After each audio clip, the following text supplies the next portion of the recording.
Hey there, everybody. Welcome back. Thank you for joining us for lesson two. Or maybe I should call it part two. I understand that a lot of you really, you just enjoy watching, and I appreciate that very much as well. I really love you taking your time out to give me an audience. I love showing the things that I discover, that I'm excited about, that I use to create. So, we are in part two of this series on painting clouds.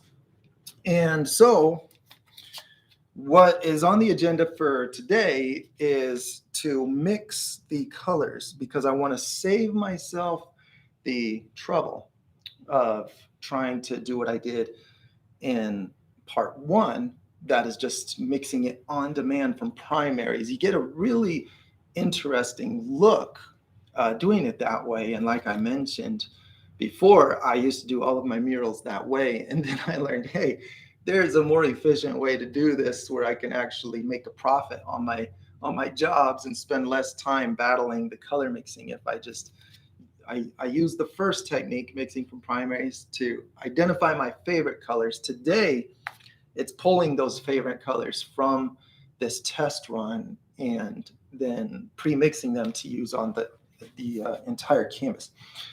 Okay, you can say hi to my brother Ben as well, who's keeping an eye on the chat column. That's right, everybody. I'm hiding out here in the shadows. Yep, he's watching. We're hanging out in Robot Town here, just keeping everybody charged up and That's it. Ready for a really great time here of painting sunset clouds. Oh. Something robots have a hard time appreciating That's it. because they're just robots. Okay, I have to ask a quick favor of you all.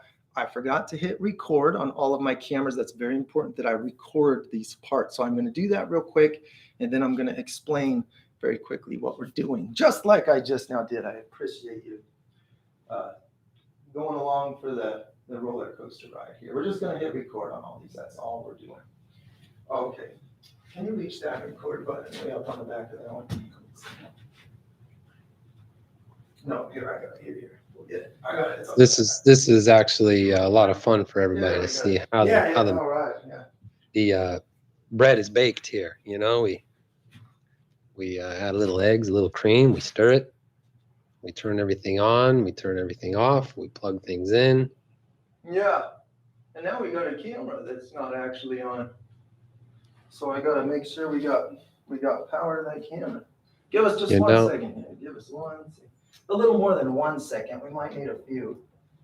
This is the magic of live YouTube television. You know, there was a time in live television where you didn't have little problems like this. You had like people running out into the camera and saying and doing strange things. We don't deal with that here. You know, we're in Mural Joe Studios. Yeah, it's like that moment was, Ben, say something interesting. Tell some jokes. Are we recording yeah. Are we recording? Yeah. We're good. We're recording. Too? Yeah. Okay. So let's see if I can do it as well the second time that I did the first. Okay. This is practice. This is how you're gonna hate me after you see me automate my so-called initial reaction. You're gonna be like, he's really fake. He just turns it on and off. All right, here we go. Hey there, everybody. Welcome to part two of our dramatic cloud painting series. And so in this lesson, we are going to pre-mix our colors so that we can have an easier time with the execution of all of this painting, not having to bother with all of the mixing I did in the previous part with the primary colors. And that is the second time I've given that intro. So how about that? Hey, second time's a charm. Yeah. That's how where I'm from, that's what they say. Yeah, we just need to get it recorded. So here's something here's something that I haven't done on a lesson like this before. And so I want to show you a trick that proved to be very valuable in our Four Fantastic Landscapes series, where Ben came out and we got some cool footage of some Arizona scenery and some beaches from around his area. And we did 4 paintings, captured it all, went out into the field, talked about nature, then painted it. But this is a technique that I use there. I haven't used it anywhere else, and I want to show you this. I am making a gradient. Here, I keep aiming it at you there, but we're going to do it right here on this because I forget sometimes when I do these that I've got multiple camera angles to take advantage of. This is nice. This is a professional production, everybody. I just wanted to remind you all that Mural Joe is a top-notch professional in the production realm. Yeah. If you ever want to see, brought to you with no spared expenses. That's it. Okay, what I'm doing is giving myself a value scale. So we're going from my whitest white to my blackest black.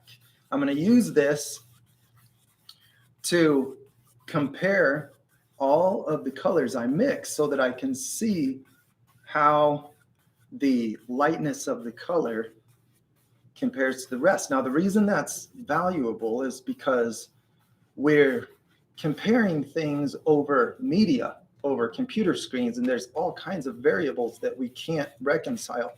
And so having an on-site comparison of what your available darkest value is and what your available lightest value, your black and your white, may be a little bit different than what I have in my, or may not look the same as mine do on camera. I can tell you that black and white are going to be very similar from paint to paint, but what we want to be able to do is say, okay, the color that I'm using is halfway between a black and white. You can see a color on the computer screen and get a wrong impression of how light or how dark it is. So this is going to show you very clearly where it lies on this value scale. So I'm going to have my blackest black. This is just pure black right out of my can.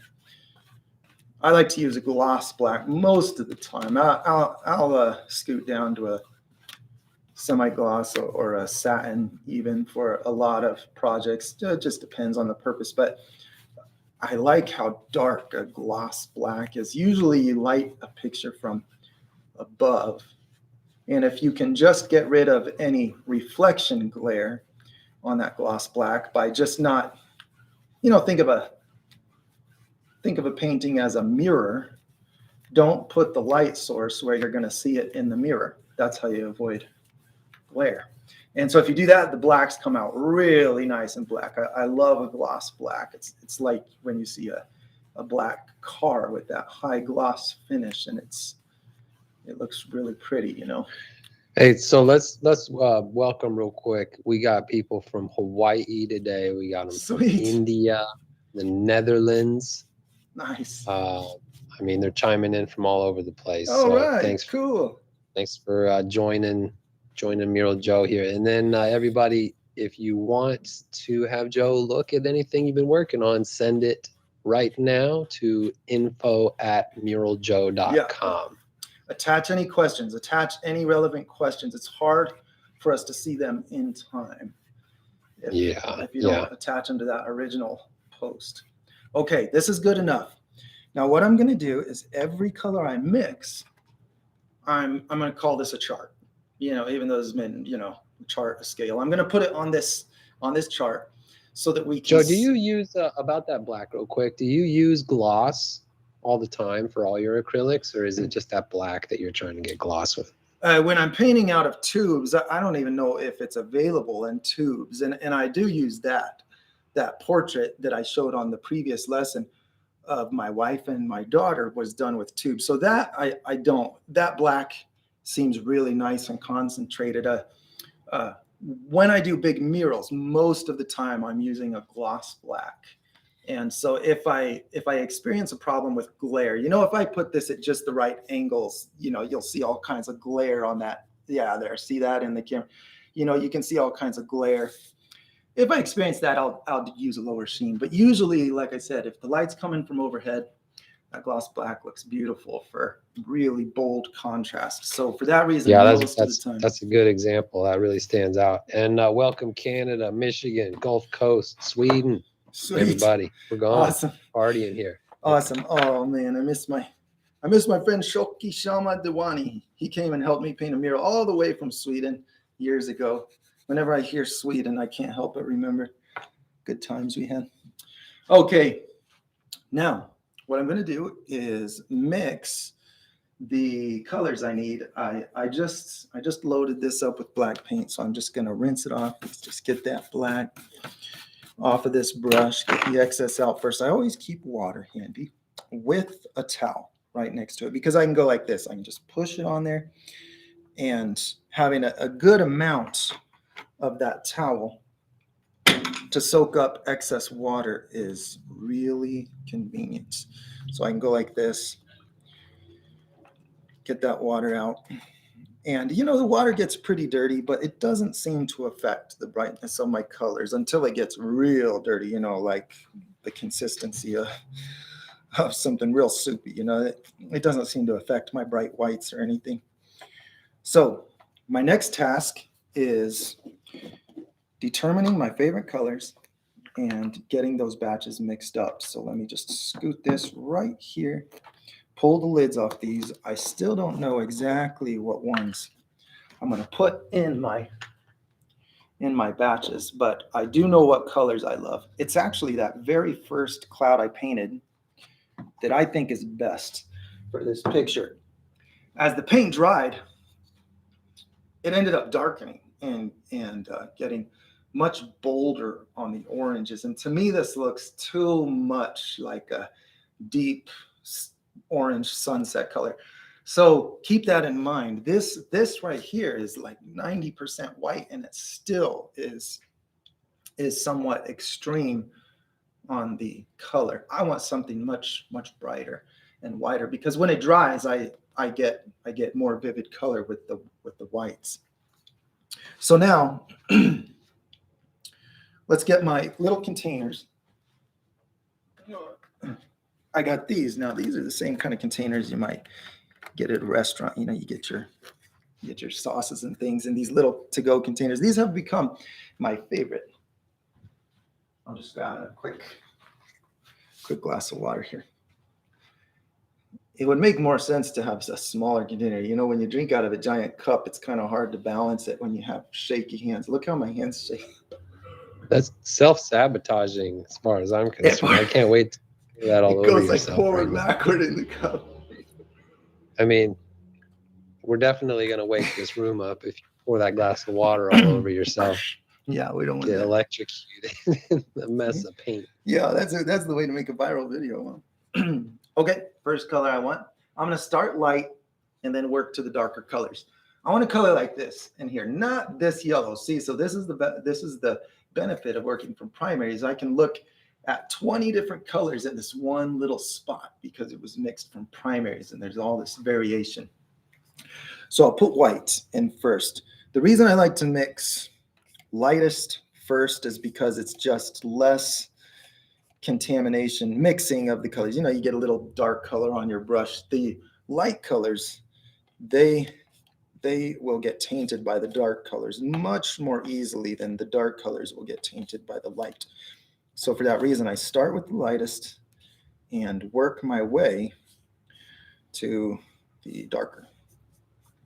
So this is mostly white. All I need in here is just a little touch of red and yellow. And then I'm going to put it on that painting and see if it matches my favorite spot on that cloud. So see, this is very full. I want it to last as long as possible. So now let's grab just a little bit of yellow. See that? That's all I'm going to put in there. That one little bit of yellow will really show up in this mix, especially after it dries. And so I don't want intensely colored clouds. I just want enough color to make it magical. You know, there's something about that color. And I think it's worth pointing out, as far as I can tell, it's the relationship of the colors that creates that magical, ethereal glow, the look of light. You see all that mood in a painting well done with light, and you can see it in all different color intensities, color schemes. It's the pattern. It's the relationship of the colors. And so that I think is a valuable thing to remember, that you don't need to use bold colors to get a dramatic look. Yeah, you Canvas know, background. on that note, Epitome Hawk here has sent you a photo that was taken of a sunset that is just before dusk, Nice. that is lit just about exactly like what you got there on your canvas. Okay, fun. That's pretty cool. Yeah, so Nice. you got a real life example here of what you're putting to work on that canvas. Okay, cool. We got to take a look at that. Yeah. Should we do that after? Should we do that when we do the rest of the paintings, or should we take a glance at it Yeah. now? Well, you know, I mean, it's available whenever you want to talk about it. Yeah. All right. Sweet. Go ahead and. Good work out there. Good work out there, Epitome Hawk, doing Yeah. research. Yeah. Thank you. Yeah. Go ahead and put it up on your screen, Ben. We'll switch over to your camera and have a look at it. Just let me know when you're ready. I'm going to be mixing this color and putting it on the canvas. Okay. So Yeah, I've bring got, it on over here. We can have a look. I've got this right there. Now that's kind of pink right there. So I'm going to be adjusting this color to be a little more yellow. All right. So what do you think? What do you think, Joe? All right, you got it. Okay, go ahead and flip over. Oh, nice. That looks awesome. Yes. Now I want to point That's out sunrise. I stand corrected. Sunrise. Oh, that's a sunrise. Okay, very cool. So this is an awesome example of the difference between the cloud on my painting that's in the lower right that I did to answer the question last week, talking about light direction, versus the way this painting is going to be staged is with the sun at your back. So in this picture, this beautiful picture of clouds, we have the sunrise. We're seeing looking toward where it's rising, and that creates a very different order of where the highlights and the shadows are. We got the shadows on the tops of the clouds in that scene, but the one I'll be painting will have the highlights on the tops, the shadows underneath and to one side, in order to put the sun in a different place and less intense, because I just want to. That looks awesome. Thanks for that picture. Epitome Hawk. Very nice. Thanks for sharing that. We can flip back over, Brian. I'm going to put this color on this cloud right up here. Now go ahead and zoom in on this a little bit if you can. I'm going to compare this. Let's put a little bit bigger patch. You see that how that matches my average color of this pretty well. It doesn't look too yellow, and this one was too pink, so I added a little bit of yellow. And I'm thinking at the moment this is going to get more intense, so I'm teetering on whether or not to add more red. I think maybe I'll add just a little bit more red. I think that'll be good. A little bit more. So I really am trying to fine tune this. I'm going to get rid of my excess red off my brush. I really just want this tiniest bit here. Just the littlest bit of red is going to affect this whole batch. Now this is going to be, I admit, this will be the most boring part of this video, because it's worth the trouble. The planning really makes a difference. You know, you make a good plan, it makes your life so much more pleasant as you're trying to execute a complex painting. So I'm just trying to be So Mary methodical. is asking, where are light sources again? Let's remind everybody what we're thinking here as far as light source. Very good. Yeah, I don't mind saying it as many times as you want to ask.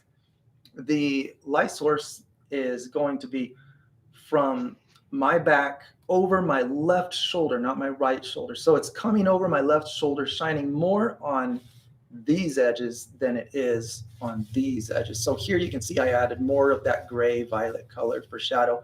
I'll be adding less on these edges because I want it slightly moved to the side. It's hard to get a great looking picture when the light is, I'm just getting rid of some of my extra paint off my brush so I can get a good read on this. It's hard to get a nice looking picture when the light is just centered, you know, like a camera flash. We talked about that earlier. Okay, I like this color. This is my highlight color. Now, I'll be able to come in with pure white and brighten areas, just like that beautiful picture that Epitome Hawk sent over had pure white, where the where the light was just too bright for the camera to pick up a color. If the camera had a gold that was that bright available, it would put it in that picture, but it doesn't.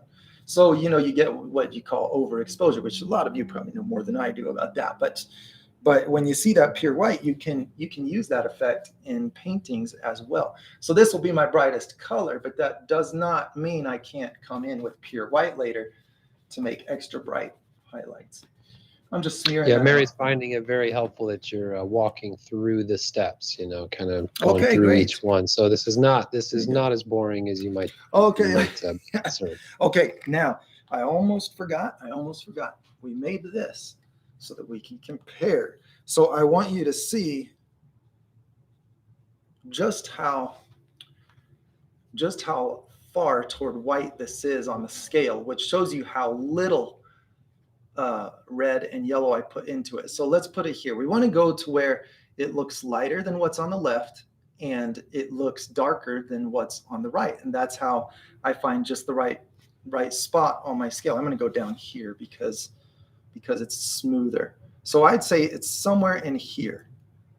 See, it looks lighter than what's on the left. It looks a little darker than what's on the right. And I have to keep in mind that this is going to get darker when it dries as well. So that's actually a very colorful cloud. But it's gonna look good. I'm reassuring myself because I'm having doubts. I might go just a touch lighter. We'll add just a touch more white, just a touch. You know, this might be a good time to talk about this from Sword Fighter.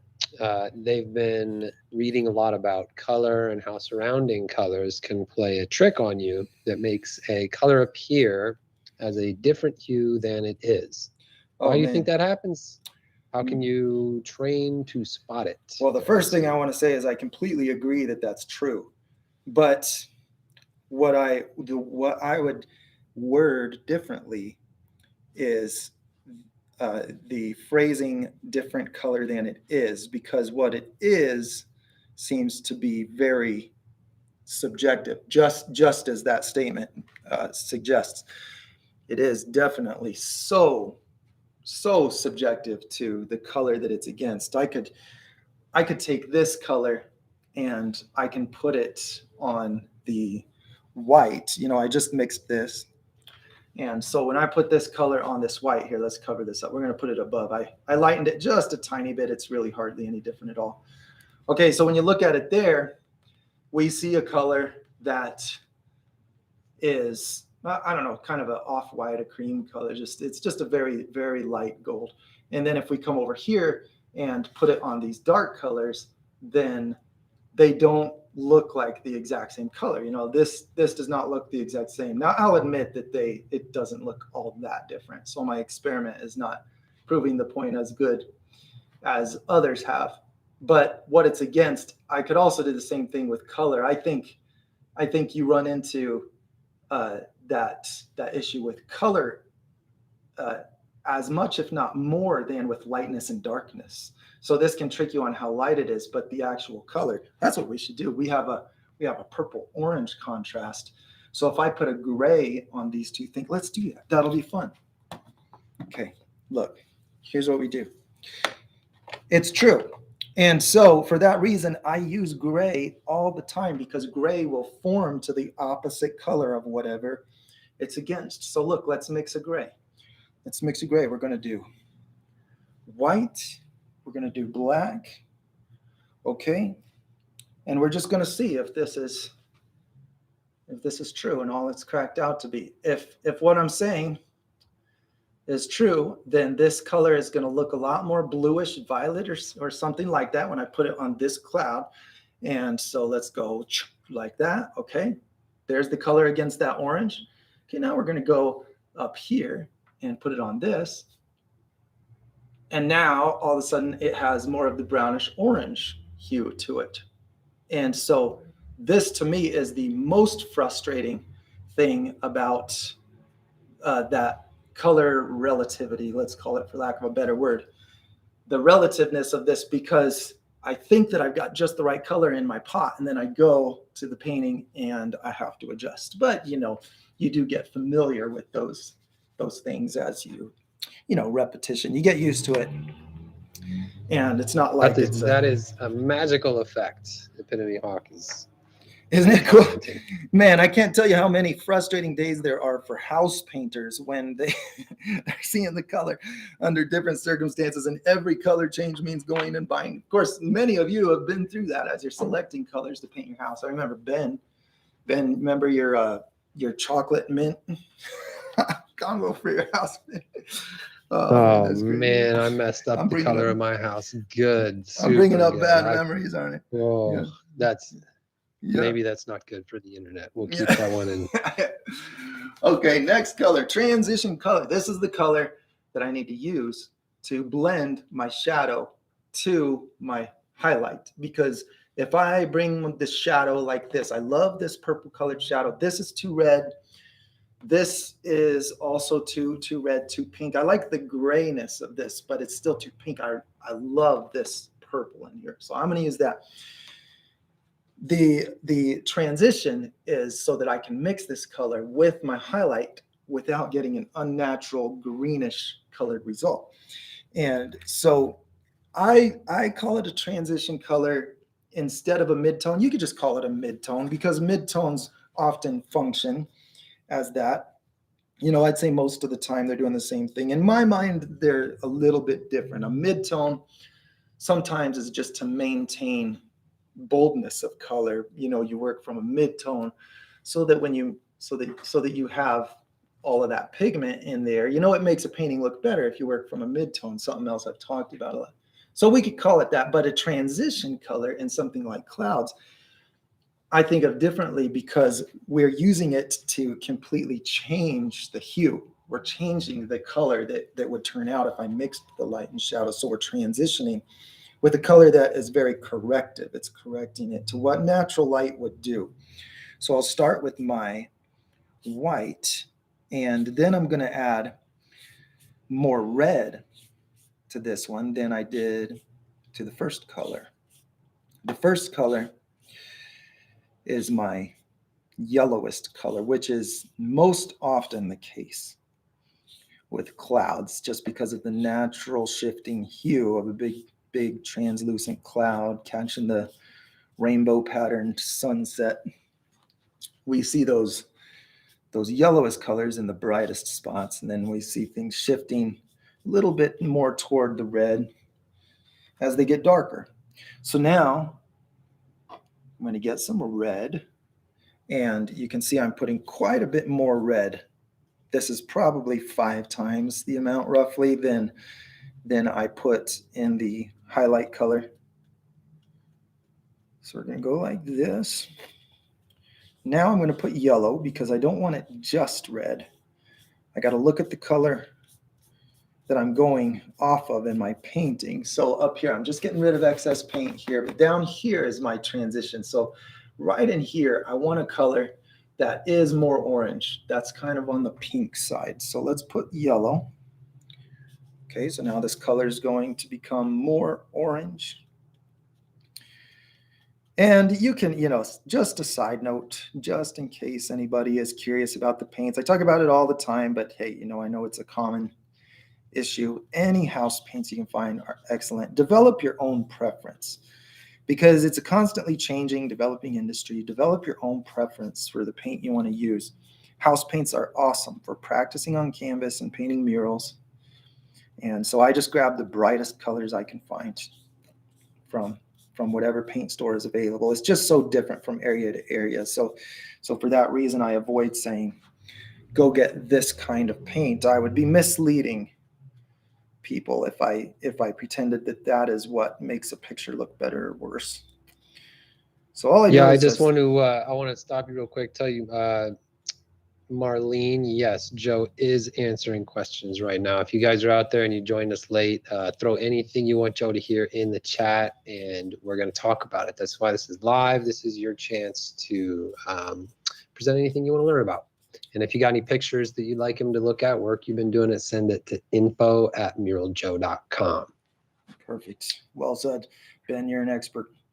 Okay, now I'm going to put some black, just a little bit of black, because look at my color. I've got these bright orange spots. They need to be darkened down a little bit. And I'm not going to put blue in it because if I put blue, it's going to get too green. I like the hue that I'm seeing there.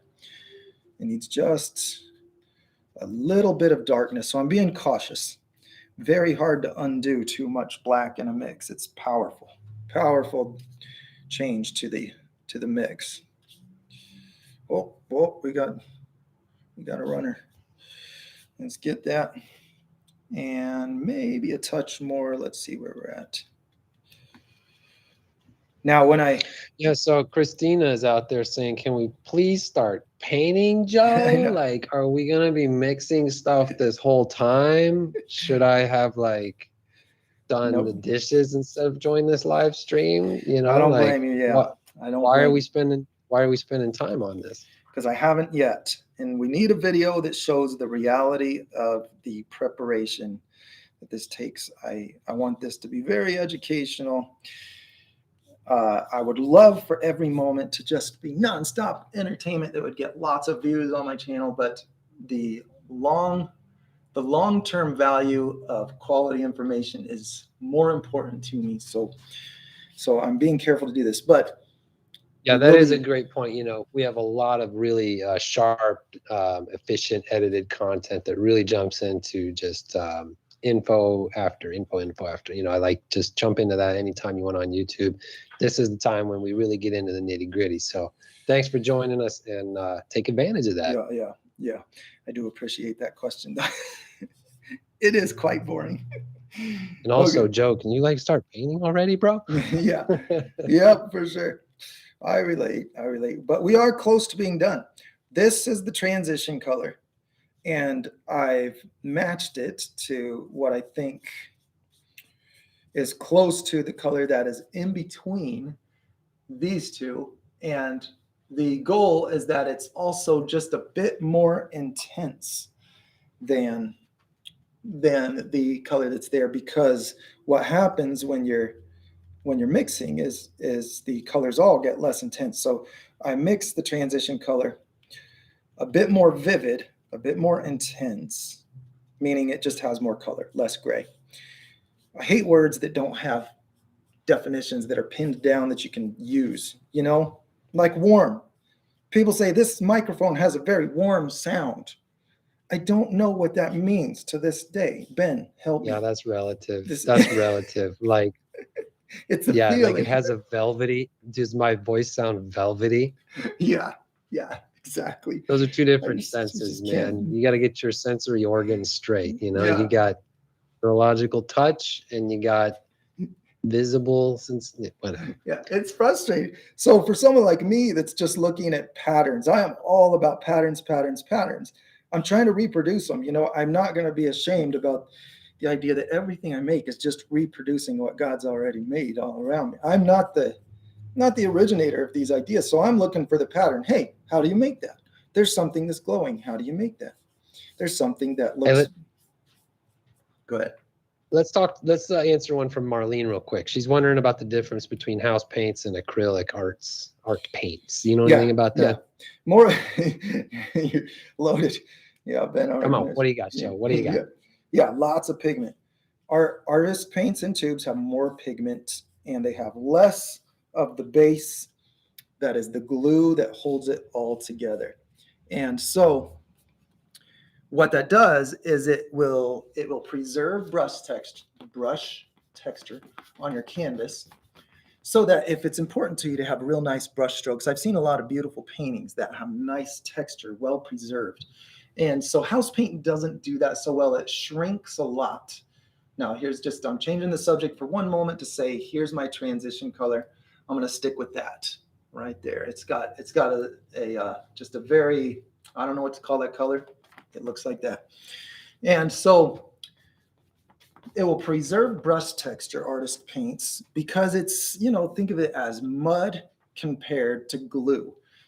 Glue is just going to run together. It'll bleed together. It'll dry hard and be durable, but it's not going to preserve brush strokes. But if you just took mud to the canvas, that's like pigment. When you take a bunch of powdered pigment and put some kind of a liquid base in it to turn it into mud, that's artist paints. And so they have very vivid colors, but they They are not as durable. You wouldn't want to scrub an expensive painting done with artist paints with a washcloth. Does one dry faster than the other? No, I found that well, if I had to choose one, I'd say the house paints dry a bit faster. I think manufacturers do that on purpose because nobody really wants a wall to be dripping, for an unnecessarily long time when you're trying to get a job done. But they are very similar. They're water-based and the water evaporates, so it's very similar. My last color here will be this. Oh, I forgot to put it on my scale. We're going to put that on my brightness scale. I really want you to see this because if you mix a color that just looks like what you're seeing without comparison to the brightest white and the darkest black, well, then you might do something that just doesn't work as well to achieve the look of light and shadow. So look at this. We want it to be where it looks darker on the left, it looks brighter on the right side. I'd say right about there. This is going to get a little darker. So my transition color is not a lot darker. Look at that. Not a lot darker than my highlight color, but it's going to intensify when it dries and get darker, just like this one. Okay, now I'm going to go to my shadow color. Now let this be an example of how light the entire color scheme is for a cloud scene. I can go real dark down here, but then I don't have any room to put a shadowy landscape because I've already used my shadows. You won't see it. So keep a sky in here. You've got room to put a landscape under it if you're thinking that way. Okay, now it's time to make that shadow color. So let's go here and start with, I need a purple, so I'm going to put blue. So are you, Jacob's curious, are you going to put all of your colors against your lightness, darkness value chart? There's only 3. And so, yes, I'm going to. The other colors are just the primaries, pure white, pure black. If I need to darken something as I go, I might add a little bit of black if I need, or maybe I'll add a blue, but they're just primaries. And so these mixes are the thing that I really want you to see where I'm strategically choosing how bright or how dark they are. Okay, red and blue to start out with. I should have done the white first. Now I have to dip this dark brush into my white can. I'll get the excess off. Here's a common question. How do you keep your paints from mixing? The nice thing about water-based that is different with oil is it seems, maybe because of surface tension, I don't know, it'll just be encapsulated by the white and it won't even contaminate that white can as long as I don't have big globs of it dripping off the brush. So I can actually just go like this repeatedly and not worry about getting the dark colors in my light paint. And that makes it much easier for me to paint a whole picture right out of the cans if I want to. I don't have to rinse my brush between every color. Not one bit of that blue has gotten into this white as I've been dipping it into here. All right, let's see what this color looks like for shadows. Now, what I love is just how quickly and easily the cloud painting goes by after I have these colors pre-mixed. It's just the best. You saw that I added a lot of white to this.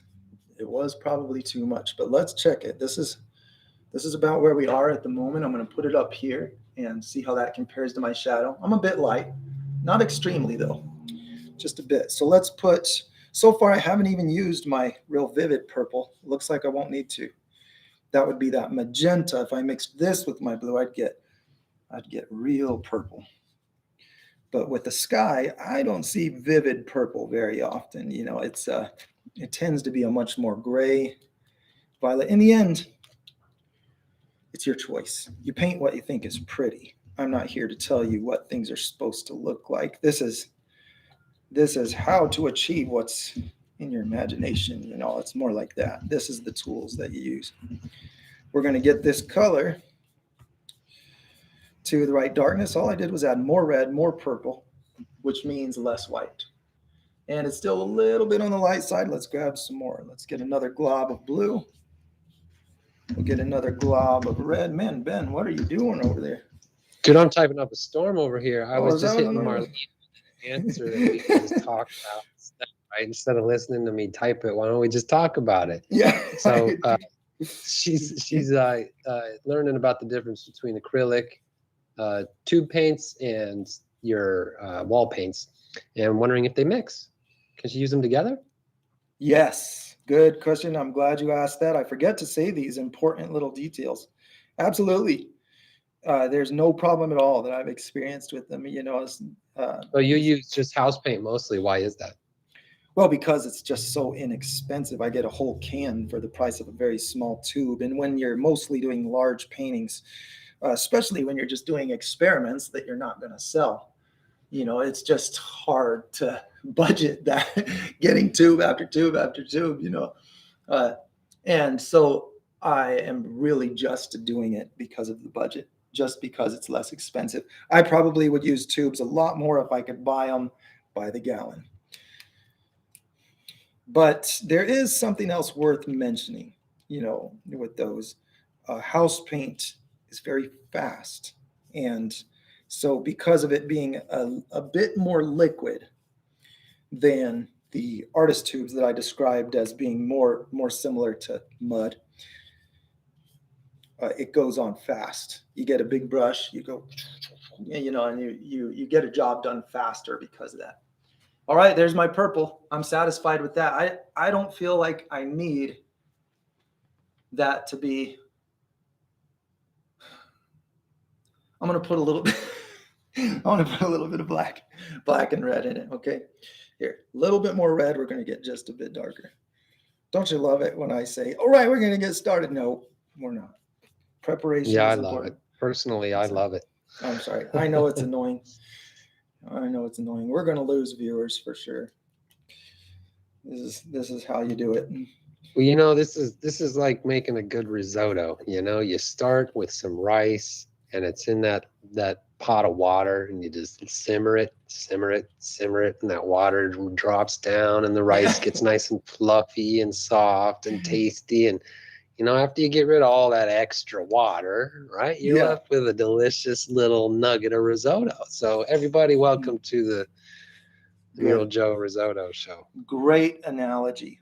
I didn't even know the word risotto till you just now told me. You all are fluffy little rice kernels in our show here. So welcome. He just called you that, man. Okay, good. All right, that was a great picture. Well, like I said, I know it's boring, but it is very important to me to have this to point people to in the future. I just need to be able to tell people, yes, I made a video on that frustrating experience that you're going through of trying to get the colors just right. And I covered all those little details. So that's what we're doing now. Just getting the red, the blue, the black, the white. That's what's in here. Red, blue, a little bit of black, and a lot of white. And I'm just getting it to where it matches the shadow on my picture enough. Okay, let's see it now. Okay, I like that. I'm going to stick with that one. I can always add little bits of, like I said, I can add little bits more of any other colors that I think it needs. But we're going to settle for close on that. I like the way that looks. Now I did. You interested in seeing any works of drawing works, pen and pencil work? Oh, that'd be cool. Out there? Man, I love drawing. Maybe like some anatomy or like anything. They're calling it. All right, cool. Yeah, send it on over. Send it on over. info@muraljoe.com. One of my favorite things is drawing. I draw with my kids. I do drawing lessons whenever I have the time. And drawing is building the foundation for painting for me. I should say it builds a foundation for painting, because I don't want to sound like I'm saying you can't, that you can't, what am I trying to say? Multitasking here. Let's put this right here. I'm not trying to say you can't paint without drawing. Yeah, I think it goes about right here. So this is my shadow color. So this is dead center on my scale, right in the middle. Of course, if my scale was more even, it might not be right in the middle. But see, it's lighter than what's on the left, darker than what's on the right. So this shows you the darkness. If you were to do the same thing at home, if you were to build a gradient like this, pure black, pure white, blend it in the middle, then these are the places where most cloud colors are going to end up generally. If they go way down here, well, you can get tons of color in it, but they're going to be so dark it's hard to add anything else to the picture. So maybe if you're doing just a sunset, nothing else, shadows in here would be good. But if you want something that you can put other things in the picture, then you probably want to be over on this half with your shadow, your mid-tone, and your highlight. I think this really needs to go over just a bit. Look at see how that's getting dark right there. So I went a little bit too far to the right. This really is close to center. Okay, I'm satisfied with that. I forgot, I still have to mix the sky. The very last color is the sky. So I want to make sure I mix a sky that is... Hey, do you ever use glimmer paints? You ever heard of glimmer paints? Huh. It seems like I have heard of it. No, I have not used it, unless it was in some... not like glitter with a T. Like, Yeah, I'm talking hands here. Glimmer. Well, there's nothing wrong with a glitter paint party. Put glitter right here. I like glitter. Yeah, I mean, what have you used experimental materials other than wall paints and tube paints? Like, what do you paint with? Right. Yeah. You know what? I haven't done a lot. Yeah. So I'm curious. No, but when I was melted crayon. Remember how we used to crush up? No, art with that. Did I? I might know things. Did I do that? One of the most interesting things. You melted crayons into your hair so that your dreadlocks would stay. Oh, I did do that. Yeah, when we were younger. Yep. The experiments you do when you're younger. That just seemed looked super cool. It was awesome, which was important back then. That was important. That general first impression. I'm gonna look awesome to everyone that sees me because you nailed it. You nailed it. Yeah. Right. Thank you for saying that. That's good. I never was the coolest brother. I might have been the most experimental brother. Wasn't the coolest brother. Okay. I put blue. Now, I remember just using blue, black, and white in this. I might have changed it up a bit, but that's what I'm going to use in order to create this sky color. The reason I'm adding the black is because I don't want intense blue in this. Not that it wouldn't work, but my clouds will look more vivid if I really tone down the color of the sky. And, you'll see a lot of the time, it really causes the sky to look like a blue sky with orange light overlapping. It's a fascinating thing how you can get two layers out of one simple color. You can get the look, if the context is right, you can get the look of a color laying over the top of another color just by mixing one strategically balanced color.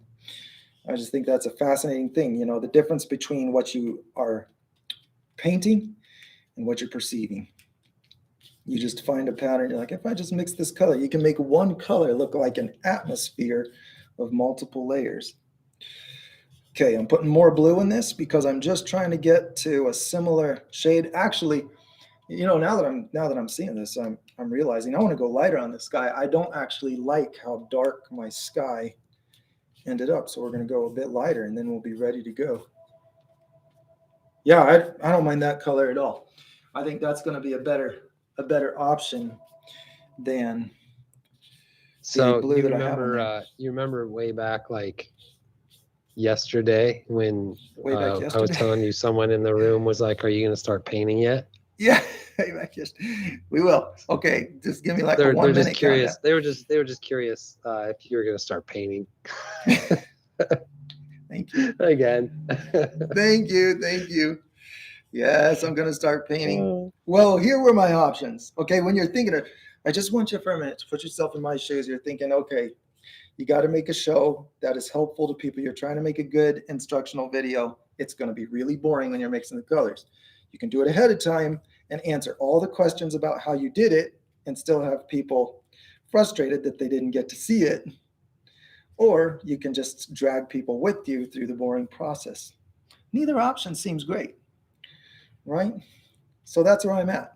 That's the struggle. That's the battle that we're having. Well, there is, I mean, he is going to, in all honesty, Christina. He's gonna paint like as But thank you. fast as he possibly can. So Thank you for we're giving us not a hard dilly time. dallying. Yeah, your patience is much appreciated. I also Um, appreciate the jab, the giving. I like when people have the boldness to give me a little bit of a hard time.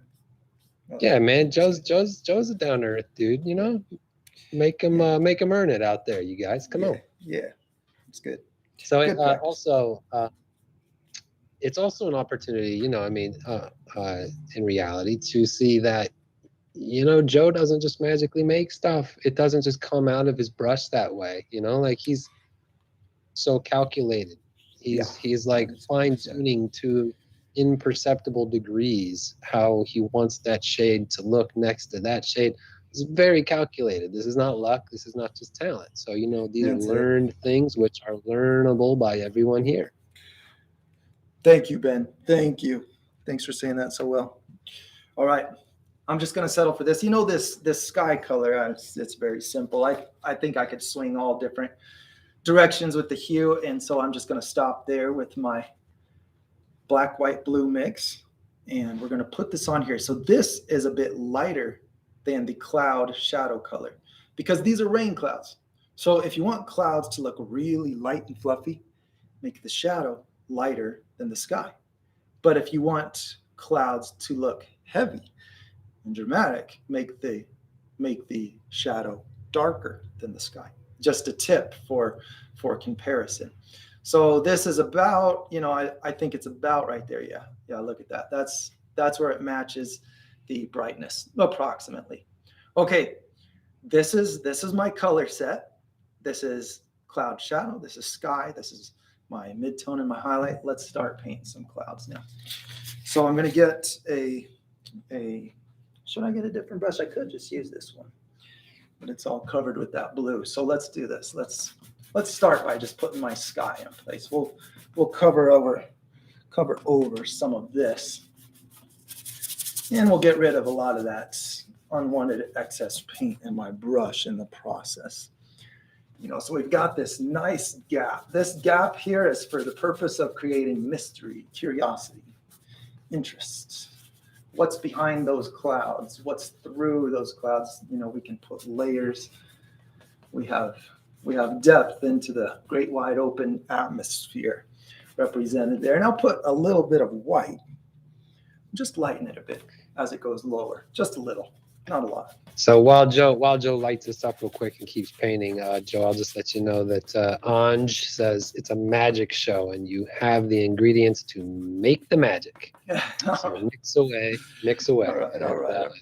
Also, no turbo. Oh, man, get you some turbo. No turbo says there's some people just natural at painting and others have to go the long way and learn every little thing. Yeah. So well, I found myself kind of in the middle of that. I found myself, this is the downside of people recognizing talent in you at a young age and giving you lots of encouragement and praise. I am thankful every day for the people in my life that encouraged me and said, you have talent, you need to use it. But I just want to tell you that you can become a little bit misinformed about the path to success, right, Ben? When you've got natural talent that is just chomping at the bit to get out of you. You're like, I got to do this. I love doing this. I just want to do it all the time. And everyone is praising your work, saying you've really got it. So then you do. Yeah, I would probably, if I were to create my own self, before I was here, I would not give myself a ton of talent because it makes it start to be something you don't get used to working hard for. Yeah. And you learn as a talented person that hard work on your craft is a necessary part of doing this. Yeah. So this is what happens. This is what you can brace yourself for. If you are a talented person that does not like the boring mechanics of training your skill and listening to what others have done and comparing yourself to a bar of some sort of industry standard, for example. If you just cruise by on your talent, you are going to excel in some things that people are going to be mind blown by. because you're just going to keep doing it and getting more and more amazing. And then it's going to be this really awkward disappointment when you do something so terribly right in the middle of it, because talent never gives you everything. It just lets you do a lot, a significant amount, really well. But then there's this one thing that is just the eyesore. And if you don't hold yourself under a microscope and compare yourself to some kind of standard, then it's just going to stay there. And everyone's going to think, gosh, it's a shame. It's a shame he didn't put the eyes a little bit lower on that portrait. I mean, he knows how to paint everything. Why did he make that face crooked? That was me. I'm talking about myself. Then I realized, you know what? Just because you know a lot doesn't mean you know everything. You got to go get those little things that complete the picture. You know, what if I just put a red splat on this cloud? And I was like, well, it's mostly good. Everyone's going to see that red splat. That's all they're going to see. You know, so talent, it can be a curse. You just have to manage it. That's all. Okay. Now, Elon out there says having good color perception can be considered talent, but it doesn't necessarily make you a talented painter. You know, that's craft. That's something that you learn. Sure, yeah. And you can I can get lost in what actual definitions of things are. You know, don't ask me, but I can speak very confidently about my own experience and what it was like to have a lot come naturally to me and feel like it was just uncomfortable to let anyone tell me what to do, because that was kind of like saying maybe everyone was wrong and I'm not as good as I think I am. Well, you know, since you got told how good you are a lot in your life, I'm going to tell you right now, the cat out here in the room has said 55 minutes in and you just started painting. Woo-hoo. Yeah. Oh man. A little bit of a keep gut painting, punch. man. Keep painting. All right, I'm going to start with my highlight right here. I'm going to go to where some of my driest paint is and start just building a nice bright cloud. This is my highlight color. So watch, I don't even have to use very much technique at all. Now that these colors are mixed, I'm not going to be battling the mixing while I'm trying to make shapes. I'm just going to be making shapes. So this really isolates the task of making shapes. So my brush is smashed against the canvas and it's putting that point up a lot of the time, but I don't want you to confuse this with technique that's appeared in a lot of my very early videos that really I should think about pulling off of YouTube at this point, because it has a way of interfering with the truth about the way I like to do things. So what I'm doing is just using pressure over and over to create little bumps on this cloud, and it's not putting any shadows or any colors like I would have done in the past. It's just creating the shape. That's the first step, is just getting a shape that I like. Then I come in with my transition color. Okay, so that was this one. We're going to go just put it down there and mix it in here. We need that to get mixed in. We don't want it to be pure, because you're going to see just a stripe of transition in there if I just put it in one spot. So I really need this to go up into my lighter highlight colors. Now look how it's just patches everywhere. I've got patches all over this. So what I do to get a very quick cloud, all I need to do is look for any patch of my darker color. Wait, we're not going to do it yet. Just remember that I have those patches there. We're going to get shadow on here, shadow color now. Oh man, look at that. Look at that crazy color. And I'm gonna make a directorial decision here and ask Brian to darken this camera over your shoulder just a little bit, so you can see all these tasty highlights in that cloud. Yeah. Here we'll do that. Let's get the. Yeah, that's a good call, Ben. Thanks. We gotta lower the exposure on it. We'll go. Sorry, this is my personal camera here, and it's a little bit of a booger navigating the exposure. Here, let's just darken that. Let's just darken this light, because I think I have to actually stop the recording to do that. So instead of doing that, let's just kill this. Oh, this is looking good. This is looking good. Oh, we got it. We can just cam that and go right there. That's all. Let's do this guy. Tell me if this is better. Tell me if everybody can see better if we go like this. It's just that, you know, the web streams, they compress Yeah, all of that yeah. data. Okay, Yeah, I that's a great. little bit That's less great. light, so we're not overexposed. That's a good great. call. It's important for people to be able to see here. Yeah, Okay, you see everybody now, we got little subtle differences and highlights there. So okay, so now my bad. no worries. Okay, now we've got shadow, we got mid-tone. They're bleeding into each other, but there's one area that has more mid-tone, one area that has more shadow, one area that has more highlight. I'm going to take this area that's got all three colors, and I'm going to take that and put a bunch of little doodads.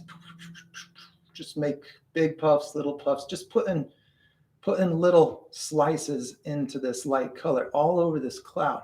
My paint's drying quick, so I'm trying to do this quickly. Then I'm going to blend every edge that's on this side of a dark shape. So here's a dark shape, blend it, blend it, blend it, blend it. This I have found to be much more quick and effective for creating the look of puffy clouds than earlier techniques that I used that do work, but they're just harder. They're just harder and take more time, where I'm trying to create rows of little puffs along the cloud. That proved to be very time consuming and hard for a lot of other people to execute as well. And over time, this method has proven to be more effective for me in my work, and I think it'll be simpler for most as well. Okay, so all I do is just focus on where the gradients are. Just very quickly. Let's talk about brushes real quick. A couple people have asked about brushes. Okay, so you're doing shapes with your brush there. You know, one person was asking, why are you using larger brushes? Why don't you go down to a little detail brush for these smaller things? You're using mural size brushes. Well, I would go down to a smaller brush, but with this crowd, I can just hear them already. Joe, you're not getting anywhere on your painting. It's taking forever. Well, that's true. There you go. You're not going to get anywhere with a detail brush. That's a reality. You know, you can move quick if you're not redoing a bunch of stuff. Detail brushes are awesome, but I tend to try to find techniques that I can do. Every big brush has a small corner, so that's my detail brush right there. And if I can just use one brush to do those quickly, I would rather. It's about time. That's what it comes down to for me. Yeah, so saving time too. You got this other technique you're employing, wet on wet here. We're curious about, does your paint need to be wet to pull this off?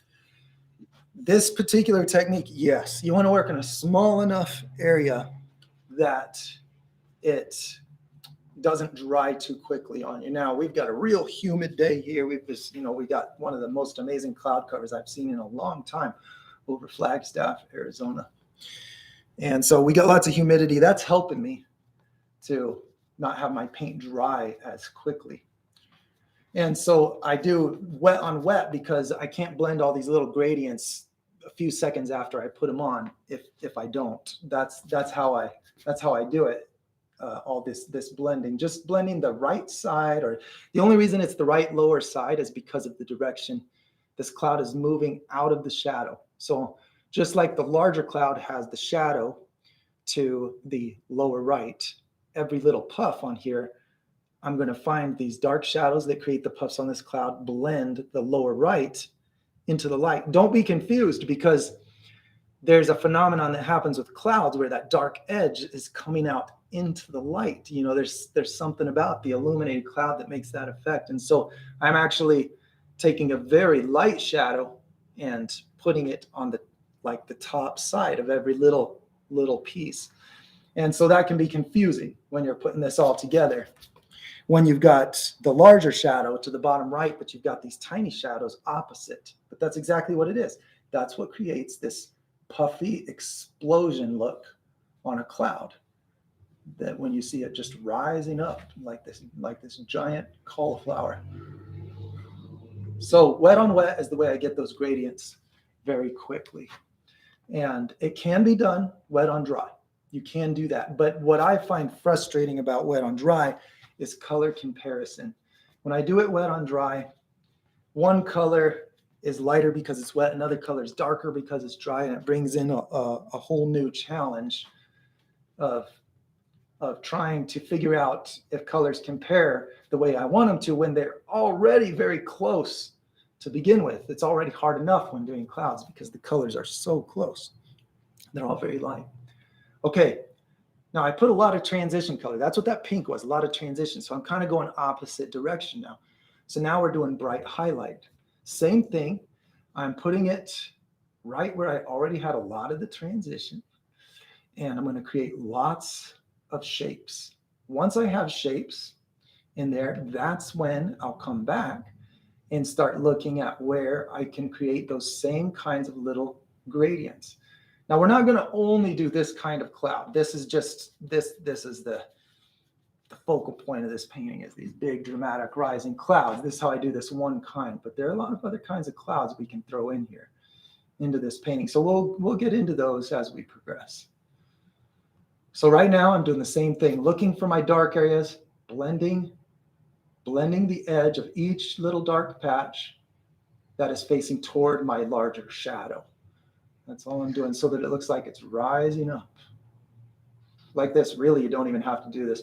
This is an unnecessary step. It's a bonus special effect that looks really cool if you pull it off. But these colors alone will accomplish the look of a big illuminated cloud. So there's an interesting conversation here. Turbo is asking about how they once knew a girl who could sing, play piano, play guitar, draw, everything awesome, completely self-taught. How do you not compare yourself to somebody who's able to do all that stuff?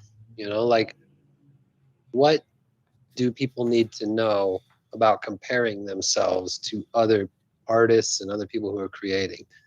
Yeah, okay, now we're getting deep. Yeah, but hey, this is a real issue. I dealt with this growing up, so I'm going to give you my opinion. I'm not the authority on these big matters of life, but I for a long time, I could not let people tell me how to do artwork because I was an artist. I identified as an artist, and if I let them tell me how to do things, that's kind of like saying you taught me something I didn't know, and that just downgraded me as a person because I am what I'm able to do. I really think that is highly dysfunctional and causes unproductivity. It makes you not be able to interact with the people around you. It causes you not to share your beautiful talents, your abilities. Yeah, it's stifling. It's creatively stifling. Talent. I've heard people go the other extreme and say everybody has a talent. Everybody has a gift. I am of the belief that that is not true. I also just don't believe it's important. It's not what makes a person valuable. I believe what makes a person valuable is that you are a chosen creation from someone who designed you to be that, for company, for companionship. We like companionship. When someone passes away, me and Ben have to go down to our beloved grandmother's funeral service here tomorrow, really. And that's not a sad story. What a wonderful, beautiful grandmother she was. Nobody is saying right now, now we don't have the singing. We really lost the singing. Now we don't have the painting. She was a fantastic artist. They're saying we're going to miss her. You see, that's what makes a person valuable. So this is a key component of progressing, is understanding that you are not the sum of your abilities. It's a separate thing. It's just a thing to have fun with that's going to go away when you get old and pass away. But what really counts is the time you invest caring about others. Everybody loves that. I mean, I think one of the most enjoyed parts of these live shows is, for a lot of people, is perhaps, you can correct me if I'm wrong, perhaps when I answer a question that you really had. What do you like better, for me to show what I can do the whole time, or to get your hard questions answered clearly? Isn't getting your question answered valuable? It's because we appreciate helpful people that will give their time. That's what I want people to do for me. That's what I try to do for others, because that's what counts. So how good this painting comes out is really secondary to the way I'm investing myself in you, and my brothers, and my family. It's secondary. So get past thinking that you're the sum of your abilities. It's not true. You're not. That's my opinion on that matter. Yeah, that's well said. We got a lot of people in chorus with that. All right. So back to the clouds. What I'm doing is gradually building a three-dimensional shape. So I'm not concerned so much about the little details while I'm building this. I can come back and do that. The paint dries quick. I can always come back to it. So all I'm doing is making bright spots come forward, dark spots go back. And so this is a really good general rule. You can always count on it to be true. It's funny that I designed this whole cloudscape and I have completely forgotten what it's shaped like. My original sketch with the white paint. It was fun to get the idea in my mind. It was good for that. But honestly, at this point, I'm redoing it. But it did make, it's helped. Are people going to be able to watch this video stream after it's live? That's right. It'll stay up for the week. And the one that is currently up, I'm going to be polling for editing and reposting for Mural Joe subscribers. So if you're interested in going backward and revisiting the previous episodes, you will be able to do that by eventually waiting for this to be edited and sold as a package, or by having access through subscription. You can go either direction. I realize a lot of people like to be able to buy a commodity, just get the whole download at one time. Something that is valuable to me as well. I like having that. But we also are now allowing subscription on the website that just lets you look at things for as long as you want to look at it, and then just stop when you're ready. It's no problem either way. So that's the plan with these. These are going to go up for editing the week that a new one is posted. Okay, I'm putting little puffies in this. Just sometimes you can just do it with one stroke of the brush. I don't know how tight the camera. I don't know if we're zoomed in here for me to see what's going on here. But if you get a close look at this detail, Brian, then this technique here, sometimes I can get a gradient without even having to come back on it. See how I just put the corner of this on this cloud? This paint has dried a little bit. It's getting kind of boogery, but all it is just a touch. If I go over here and do that, see that touch makes a gradient that goes down here. So sometimes, if you get a rhythm going, you just start putting those little shapes in there, and you can get these puffy effects with just a little brush stroke. That is ideal. When it comes to making techniques, that's what I'm always after. The technique that is a single brush stroke. The quickest technique possible is one touch. One touch. It's not two, it's just one. And you get a shape, you get it to look like something with just a touch. I love techniques that are like that, because it allows me to create a scene very quickly. Okay, now I'm going to start going heavier on the transition color as I get lower here, because it's conveniently a more reddish color, and there's a change of light color as you get to lower altitude in any kind of sunset, sunrise, where you have the orange colored light. And so it will become more red as it goes lower, like this. Oh man, I can already sense the disagreement coming in about that. That can be confusing, because you'll see sunsets that are very gold on the horizon. So that pattern of it being more red as you get to lower altitude is specifically talking about the order that the colors project in this kind of a scene. The sun is going, it's hitting the clouds this direction. The light that's up high has the most yellow. The light that's down low has the most red before it disappears either direction. That's a pattern you can rely on and get real natural looking sunset, sunrise scenes. So Ocean here is curious about the actual brush strokes that you're using to create these clouds. Okay, very good. I'm glad you brought that up. I should explain that. So let's make sure we get a good close shot on the brush so that I can show you the all the mechanics that I'm using for this. So it's like sweeping, you know, I'm not putting so much pressure. I'm not laying the handle down. Here's something that's important to remember is the handle stays out. And the reason for that is because I get a very different look, hard to control stroke if I'm laying this down. So the speed is in the handle staying out and bending the bristles at the, so that, you know, kind of imagine them bending right in the middle. You're not trying to really put a lot of pressure so they bend all the way up like this. You're not trying to do that. You want them to just bend like halfway if there's a way to define that. And so when I do that, most of the time I'm hitting with more pressure on the lower corner. This is what I'm doing most of the time. And when I do it with the large brush like this brush, I would do that same technique, but with the longest corner, because I found this to be really helpful to have the pressure on a corner. It bends the bristles, it puts a corner down and smashes that corner like this. And so I'm using this most of the time on the clouds. Other techniques, so this is slow motion, going like this, down, sideways, going like this, keeping most of the pressure on that lower corner. And then when I want to make puffs in the cloud, well, then again, I'm using that longest corner. I might pull the handle out to the side and do more of a slice, kind of like you're trying to slice under the paint that's there. Because what that does is in slow motion, you can see it creating a gradient on the right side.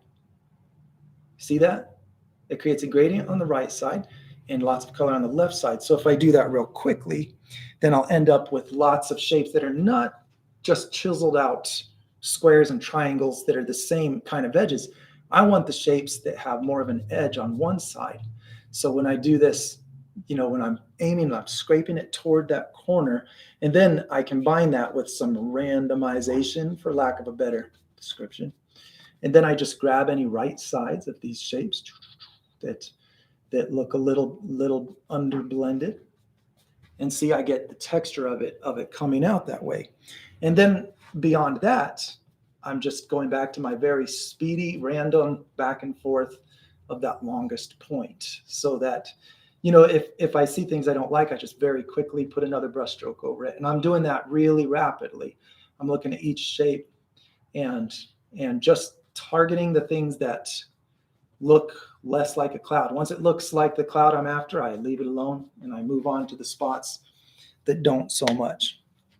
So that's a look at doing it with the big brush. When I get in here with the small brush, same deal, just smaller brush. You know, I got the corner in there. I'm hitting the spots that are already lighter. We're getting some less colorful light in here now because I'm taking the highlight on top of the shadow, which has so much less color. And that is real good for indirect reflective light. It doesn't look like there's light in that cloud shining out. Notice that this looks like there's just a little bit of light striking the surface and bouncing off. It just puts some shape, some texture on the cloud that's deeper in the shadow. And then I'm blending it so that it stays dark. I want my shadow to stay a shadow. See, and then it stays deep like that. I have these shapes. Sometimes I go too far. I destroy them and I have to do it again. You know, it's still a lot of trial and error for me when I'm doing these clouds. Yeah, the close-ups are popular, man. That's really helpful. People are really digging the details. Okay. Yeah, we'll try. So if you have interest in any other portions of his work or anything, you know, just shout us. Let me see that close up. Zoom in. Yeah. Good. It's good to remind us. Yeah, good to remind us what you're trying to see. So I'm going to put more of the red down here. I'm getting ready to build this cloud coming out. I've got a lower layer that I really want to look like it's coming out here. So we're going to go like this, and we'll put some of the highlight in here. Maybe not a ton. I don't know why I felt like that needed a double bump. Maybe because this one only has one and I didn't want one and one. So I'm doing a double bump right there. Yeah, thanks, John Deere. That gives you like a dozen smiley heart-eyed Yeah, faces. I think so. I appreciate that. Encouragement goes Lovely. far for me. It gives me energy, you know. I shamelessly admit that I need a good pat on the back here and there. I also appreciate the insults. You know, they're both good. They're both healthy things to undergo. Just abuse me. Yeah. Just stretch me. Love me, hate me. Yeah. Yeah. You know, in the end, you're worth someone's time. Whether it's an insult or a compliment, someone just made you worth their time. Hey, what are you doing with water there? You dipping that brush, or Mary's curious about what's going on. Okay, very good. When my brush, I don't even remember the last time. I must have put it in water at some point because I think you it's did wet. like seconds ago. You're just like Yeah. The brush subconsciously I lose track. So it is really wet right now. So it'll start to get real boogered up, and I'll feel the paint start to drag. So when that happens, I'll just do one quick dunk. It's just a junk like that in the water. It's not a swish. Sometimes I do a swish if I need fresh color. But when I just need to make the brush keep moving quick, it's just a real quick dip. And then I will just give it a quick wipe either on the canvas somewhere or on the towel, because I just want to get the excess out, and so that I can go back to very smooth, quick brush strokes. You know, speed for this technique, speed really is helpful. And so I get a very different look by getting it done quickly while it's all wet. And as long as I have a plan and I've practiced the steps, it's not such a difficult thing to do it speedily. You know, it's just planned. That's why it was so worthwhile. I can't do this to near the same level of good results if I don't premix these colors. That's something that I found to be true on job after job after job. You see, I would get 80% through a mural project, and then I would decide I'm going to try just premixing this color. After all, I'm using a whole gallon of it. Well, then that piece of the mural would come out 10 times better than what I painted. And I was just looking at it. I can't have that. I can't just have this great part next to this, this part that was great, but now this part next to it makes it look bad. So that was a real problem. I'd end up going back and redoing my, with the updated version. So let's recap real quick for Kat here and anybody else who's putting this all together. So we got our highlight, or you started with your mid-tone, right? You got walk us through your colors and what they're doing, all the way down to your dark. Okay, so I think the best way to do that, you'll definitely be able to watch the video back to see exactly what each color is, because I'm putting it up on the painting and you can see exactly how that is. But as it goes for executing the painting of each cloud, I'm going to paint a new one here and show you just what those steps look like. Now I'm just gonna take a minute from that, change the subject real quick, and say, look how this is just slammed with brush strokes. And I like the look of it. I'm just looking at that thinking it looks messy, but the colors are nice. I like it. And so I'm just going to leave it because the painting's going to look all right. I'll probably end up accidentally painting over it later. I'll forget. But right now, it's not important to me to have everything look exactly like a cloud, as long as at a glance it looks pleasant. So I like the look of this, and all it is the colors blended. That's all it is, just random brush strokes in all different directions. Okay, so now to really recap what these colors are. We have highlight, the lightest color. That is also the most gold color. I'm going to put it here and overlap. I'm going to bring a cloud, pop it forward, because it's going to be this hard edge.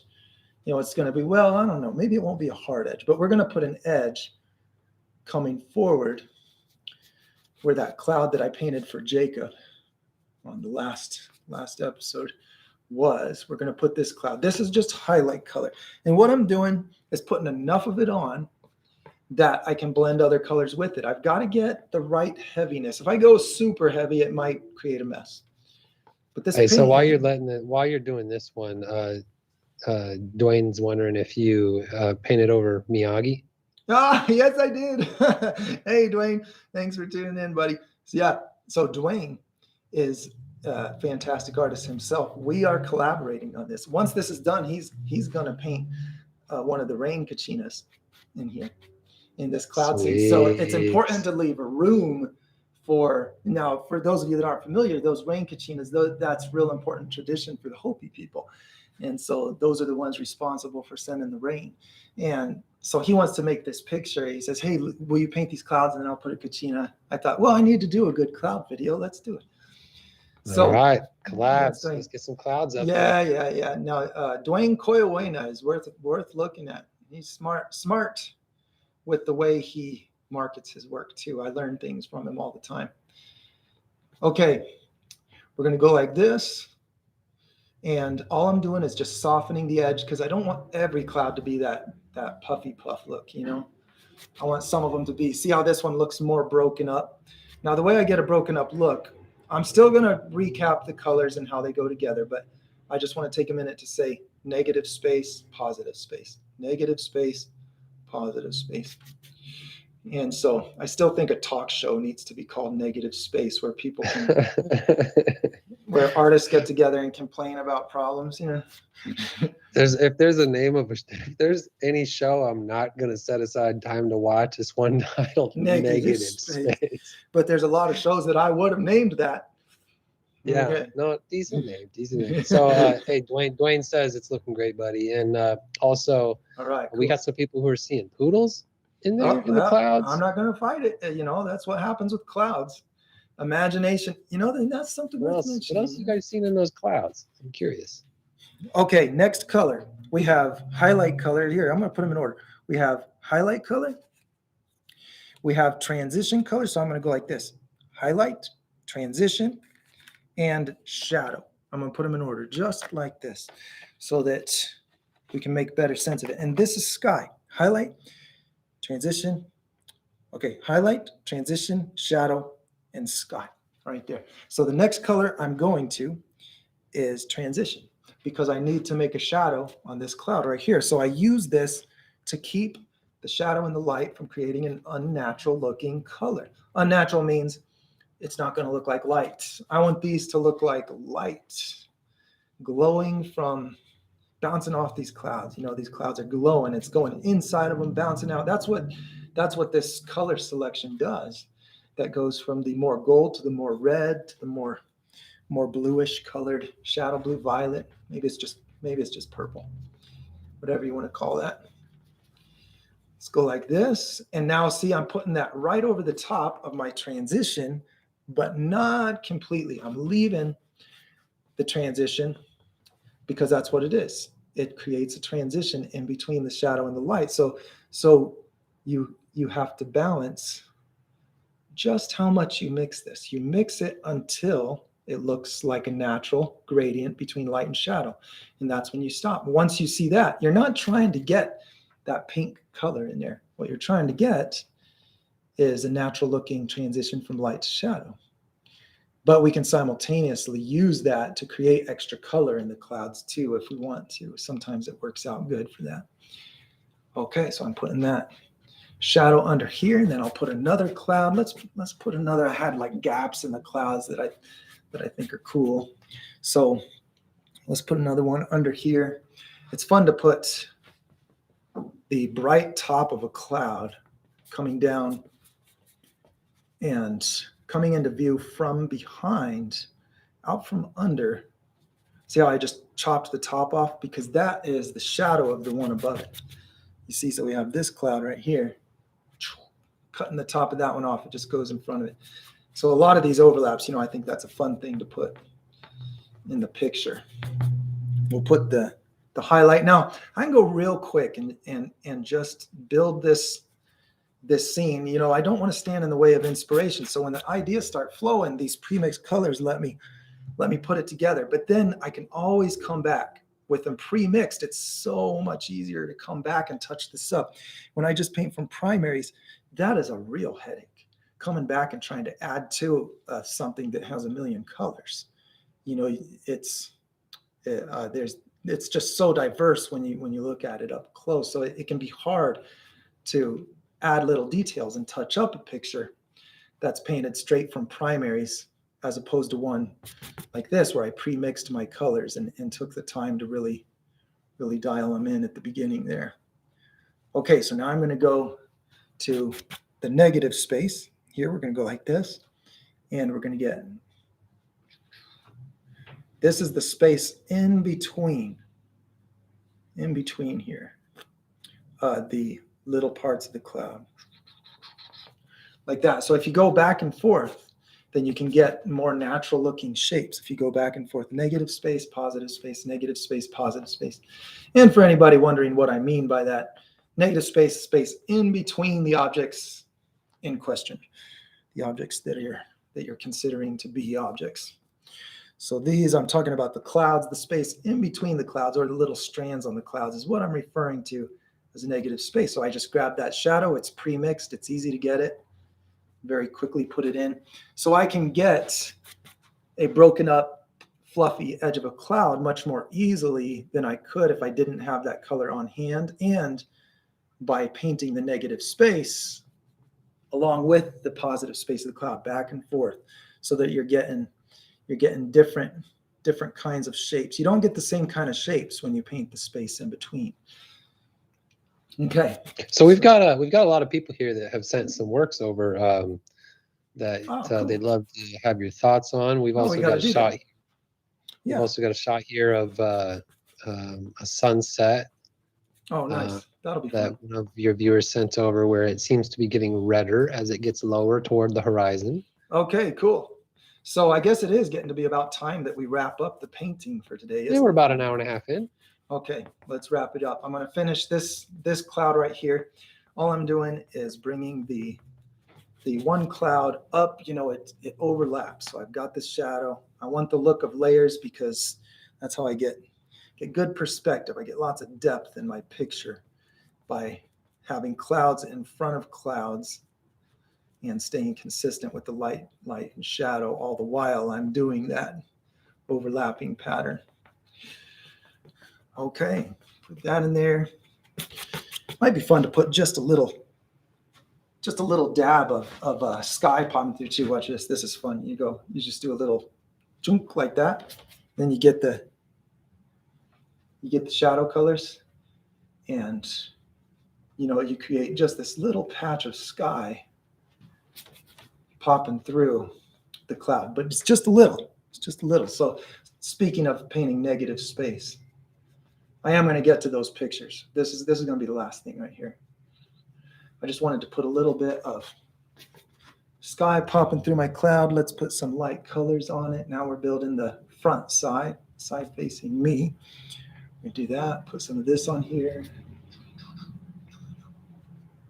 Put some of this out here. Make it look like we've got just a cloud coming up and connecting, and it just left a little bit. So I just wanted to do this to show how I'm gradually going to make this scene more and more complex by looking at the space in between objects, coming back on what my original layout was, and seeing what is accidentally taking place, and if I like it. A lot of the best things that happen in a picture are just like Bob Ross said, the happy accidents. I love the happy accidents. You go a little bit crazy with your brush, can create a mess, but those little things, those unexpected good things it makes in the process, are things you just can't do on purpose. As much as I want to, I always get frustrated because I can't do them on purpose. It was one thing that really motivated me to get into instruction. Really what? Motivated me to get into instruction was the frustration of not knowing how something happened. It was like, man, I love that happened, but I can't do it again, and that's frustrating. I want to be able to do it as many times as I want. Okay, I'm going to stop right there. Now, next Tuesday is the next part of this. And so we're going to do more of the same. We're going to use these same colors. I've got these pre-mixed. I've got lids. These containers come with these convenient little snap-on lids. That's why I love pre-mixing them in these little guys. And so we'll just snap those on for next week, and we'll add more to this picture. So maybe you can think of things we want to talk about or add to it for part 3. That'll be coming next Tuesday. And we'll get over there to the computer and we'll take a look. So I'm just going to look from here. And as soon as you're ready, Ben, show us a picture that we can take a look at. You can just put it up and we'll switch to your camera whenever you've got it. How are we looking there on your end? So we got, let me pull this up here. Okay. Give me 2 seconds, Mr. Mural Joe. 2 seconds. No problem, no problem. We got to get this stuff all packed up here. So as soon as I'm done with this, I got to pull my current project. I got a 13-foot mural that's right behind the camera over there that I got to paint, finish on this wall. And then I'm shipping it.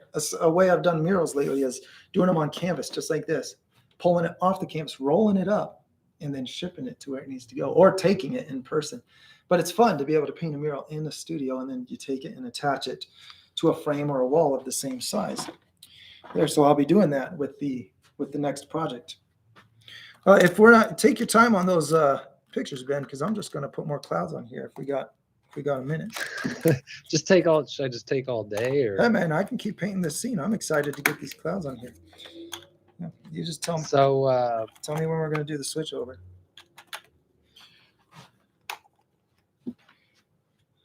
Okay. The problem is I don't have. Just go ahead and switch over to our other camera, Brian. Just go ahead and switch over to our camera, and we'll do these while we're getting the pictures pulled up. We'll get some of this. All right, so we can come over here, and Joe, you can have a look here anytime you like. Right when I got the paint on the canvas. Our producer has finally delivered the goods here. Okay, very good, very good. Okay, so what are we looking at? Before I get over there, just tell me So we've got a Cat has sent over work in progress. 8 months work in progress. 8 months work in progress. Yeah. What? Yeah, we've done some like. Oh, cool! That's a neat looking galaxy. picture. Yeah, I see that with pyramids. Okay, and so what? So just looking for any feedback or critique, any general impressions here is all they're after. Yeah. Okay. Good. Oh well, let me take a closer look. I just scooted over to my computer, and I'm going to use my little arrow here so that you can see. Now, this looks like a nighttime scene. And so the very first thing that stands out to me on this is a relationship of brightness levels. So the brightness levels, so just like I had to be careful with my grayscale, my black and my white at the beginning when I'm pre-mixing the colors for my clouds, if you want the look of light that is in an environment, then it's always valuable to think of that. So maybe these are made out of a light material, but you can get the look of a light material with less contrast in this. Maybe you want them to look like they're illuminated extra bright, but my first impression is that these are very bright in comparison with the rest of the environment. This looks like somewhat of a nighttime scene because of the sky. And so I feel like if you had a gray, blue, violet, just like my cloud shadow color that I'm using now, if you put some of that on these dunes that are here, I think it would just look fantastic to have some of that color added into here because it would tie it into this atmosphere. Right now, there's a little bit of separation between the formations, the objects, and the expected, I'm just going to say atmosphere as in the world that it's in. I understand that this may not be expected to have like fog or clouds, but atmosphere as in the colors of the environment. So we have light that maybe could appear more on the blue-violet side because of the colors you got in here. And that could be a real good look for you. And then I would just consider taking the darkness of these down, of these pyramids down, just because that'll sink them into that picture, make it feel like it's one world that you can walk off into. I'm going to stop there and say that I really love. Let's look over here at Avari's work. And I'll just say the one last thing on that previous picture is that I love the way you created three-dimensional depth with the excellent job on the shapes and the light and shadow, doing the depth with that. This is not an easy thing, to be conscious of geometric shape and how to put it in perspective, to put dunes in perspective. the shapes of these, well done. That is really good attention. I can tell you did some work looking at shapes to get that depth that's in there. Okay, well, I don't want to hold us All up too long. right, Go so ahead. we're looking at Avari's work here. Oh, nice. Man, I love the movement of these fish. So they Those, say, here's a painting I did. Can I have some feedback, please? I used your video on how to paint underwater scenes as a oh, reference. awesome. Well, Yeah. I love how you nailed that gradient. That water looks deep and far where you have that dark blue. I love this little mystery, this mystery object down here. Is that a treasure chest? Is that a shark cage? Is that a Yeah, mysterious. I love it. Yeah. I love it. So you've got this object back here, and I like how even on the starfish, you actually added atmosphere color to get those to be further. So I would recommend. So I'm going to tell you how to get a little bit better depth in this picture. If you were to add lighter color to these, the darkness of the shadows causes these to jump forward, your little starfish. And it's amazing what a few tiny little dots in a picture can do. But because you did a great job with the consistent size change of them being further, well, that creates an expectation for it to be consistent with the atmosphere. So these, if they were a lighter bluer color, I see that you have some of your blue in there, but it stayed dark, and that brightness contrast really makes a difference. So on the fish, same thing. All you need, you might be surprised at what one little stripe of grayish blue, just a light grayish blue, or for yellow, I'm just going to tell you, for yellow, use gray to add a blue shadow. Don't use blue, use gray.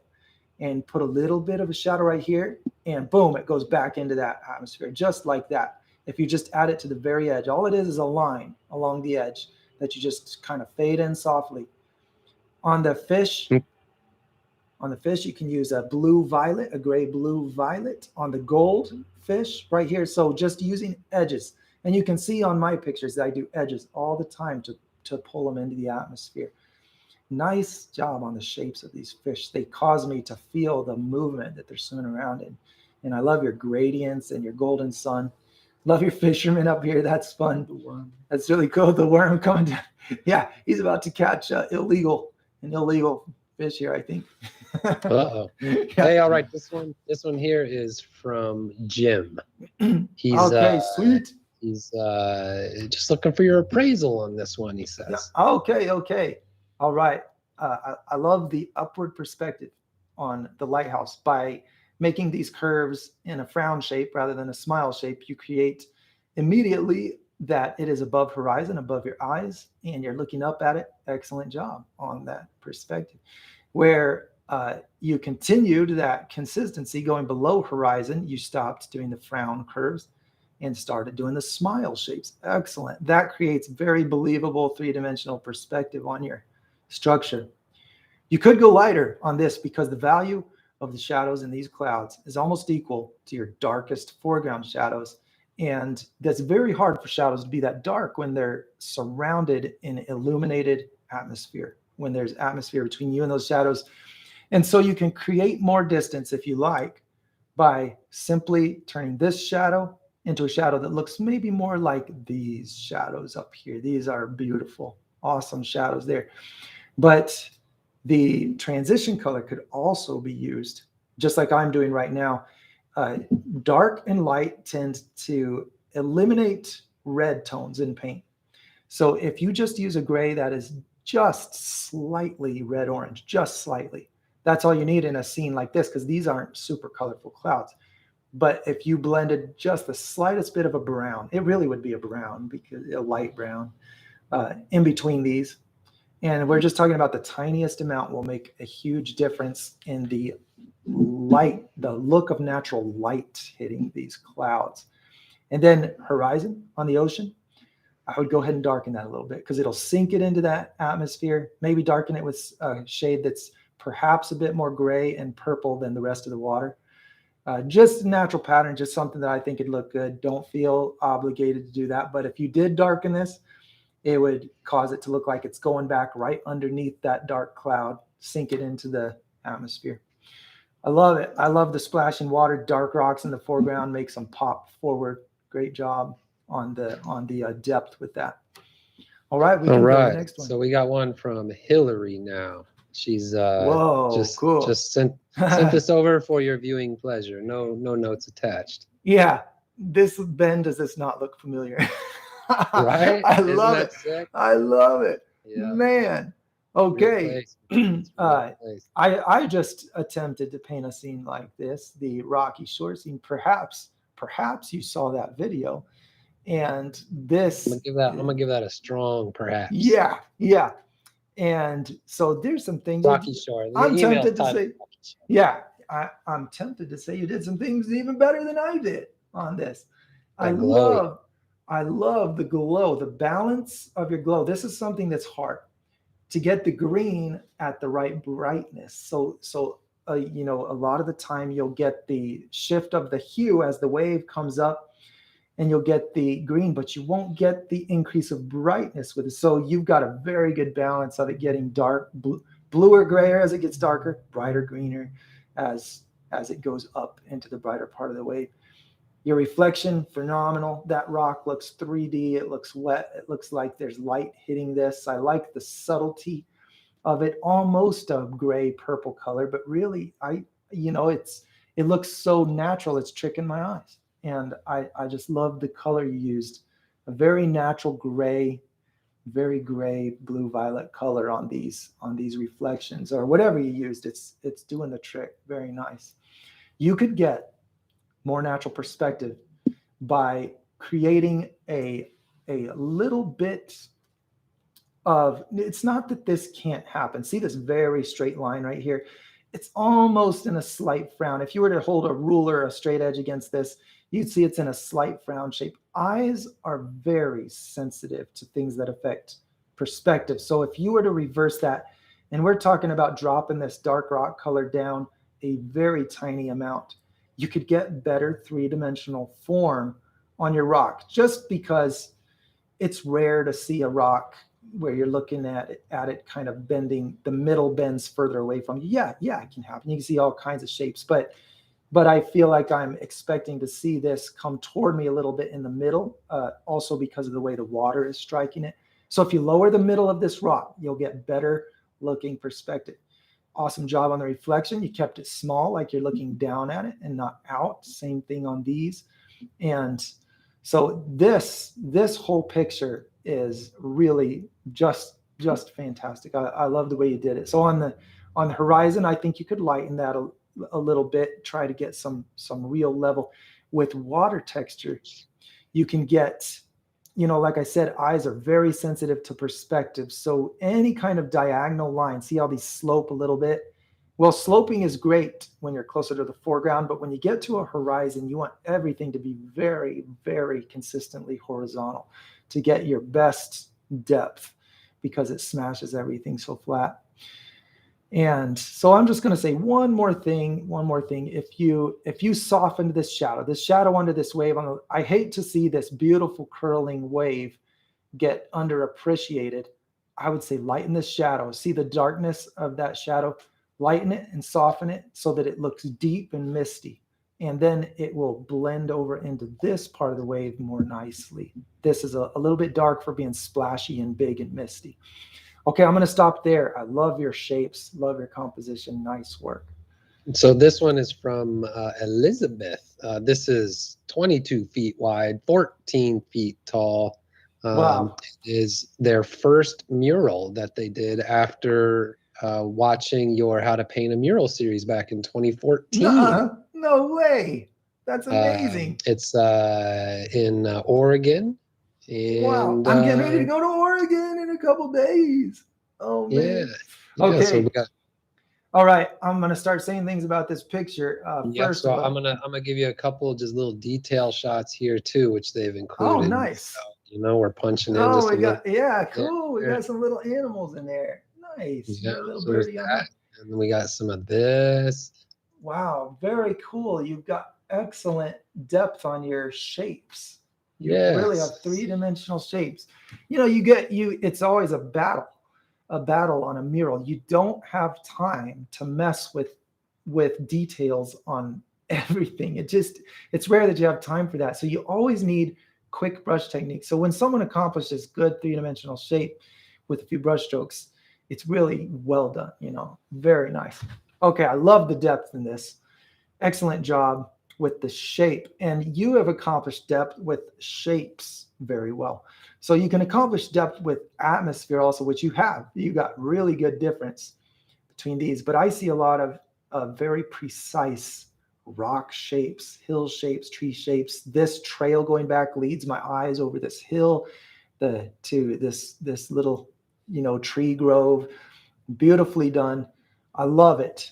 So the things that I see that could add more to this, and I don't even think you need to touch this. It's beautiful. Work doesn't need to have every little thing ironed out. It's doing its job just great, making the side of this building look great. So this mountain could be bluer because it's so far away. It's not because rocks need to be blue, but this is so far away. You could add some blue. The shapes on that are just fantastic. I love the way you shaped the snow and the shadow on the snow, the rocks popping out of it. You could make those rocks just a little bit more atmosphere colored. That's only because of how atmosphere colored you have the trees and the other things in the picture. I'm looking at a comparison. I know that you've looked up and saw mountains that look really brown, gray. They don't look very blue, but because you did it a lot to the trees, one would have a sense of consistency seeing it also on a little bit. And I'm talking about a fine tuning, little bit of color added. Wherever you have a lot of gray shown on these rocks, you could add just a tiny bit of a bluer color and make it look like it's further. But, if you find that to be false and it makes your picture worse, then just say, well, Joe was wrong, and keep it because it looks amazing. Now, dark shadows in the foreground. You could put dark green shadows on all this foliage and just get more striking depth.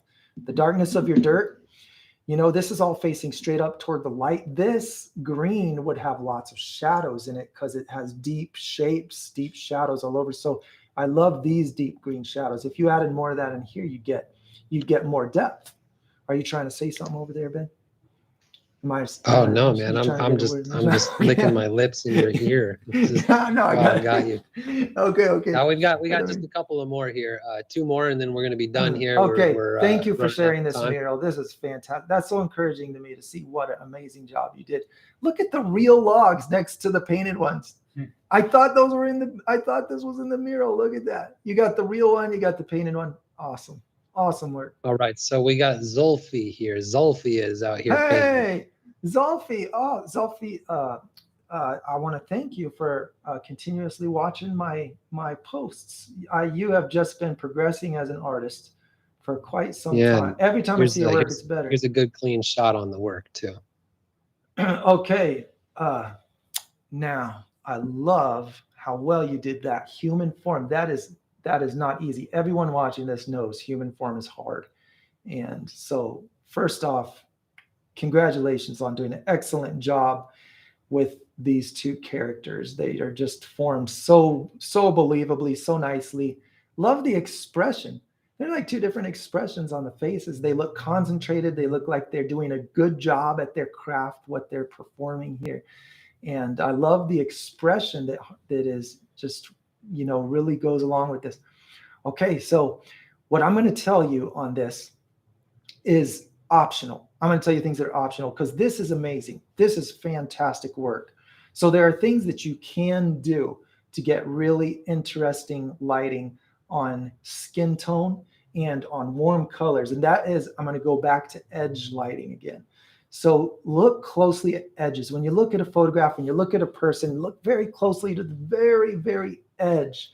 You can add shades of gray sometimes along the top or the bottom of an arm. It doesn't cover the shadow. It complements the shadow next to it. It's just a little stripe a lot of the time. And you can add those, especially on a face that is tilted where you have a lower side. And you might assume there's less light on this side facing the floor. Remember, in a painting, everything is a light. So it may be that you add something a bit more gray violet, blue. You have those colors down here. You have all this gray. You have this big source of blue. That's a light. So you might do a little trick and add just a tiny touch of it. We're not talking about a lot. You just mix it ever so slightly into a skin tone and then do a few little stripes. And so that's a trick you can use. When blue hits yellow, this light might shine on this and create a gray reflection, because when blue mixes with yellow, it makes gray. So you can make a more three-dimensional, and you can make the picture feel like you can go into it, like they are placed in the same three-dimensional world. You can increase that perception. You already have done it very well. But those tricks of edge lighting, black hair is another great place to put a small gray edge, a little bit lighter than the black gray edge right here, maybe even a bit on the purple side just for effect, because purple is so awesome. Okay, those are just suggestions. Congratulations on a very beautiful picture of I would love to know what this performance is that they're doing, but it looks awesome. Good job. All right, we got one from Mary C here. She's showing off a finished work. Oh, nice. Wow, that's beautiful. That crab looks 3D. That looks very 3D. I love the bubbles in the water. Now the picture's a little bit blurry, so I'm just seeing the values of these bubbles, but they look fantastic. You know, I just right at a glance, it's like, oh, I see what this is. I've seen that before. Little crab walking on the sand. I love it. That looks just great. I'm having a really hard time finding anything that I can criticize about that picture. I love it. I just love how the crab is ever so slightly to the left, kind of walking this way. It feels like it's coming up to say hi to me, and I love the mood that creates. I'd say, if it's possible, to change the color under the water from the color that's out of the water, just a little. Maybe this one is a little bit more brownish. You know, perhaps if this was modeled after a photo that you saw, maybe closely examine if the color under the water is different at all from the color that's not covered in the water. You could add just the tiniest amount of, I'm going to say it again, gray, violet, gray, blue, violet, just the tiniest amount up here, because this is what happens to wet sand. You get this thin layer of water smoothly gliding over the sand, creates reflection of the sky, and the blue sky over the brown sand creates a very slight violet color, mostly gray. You could put it in here just for effect, and that might do the exact thing that I'm talking about if you were able to put that in there. But don't feel like that needs to change. This is a beautiful little picture. I love it. I would take time to really stare at that if it was hanging in a gallery somewhere. It's cool.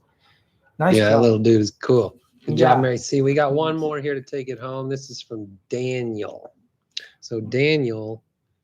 Whoa, that is cool. Look at that sail. It's just glowing. Painted it a couple of years ago, and Wow. they're running into some value problems. This is Death Rocket Daniel here, making good work. Oh, okay, good context. Now I have some talent to associate with the name. Now listen, this is striking.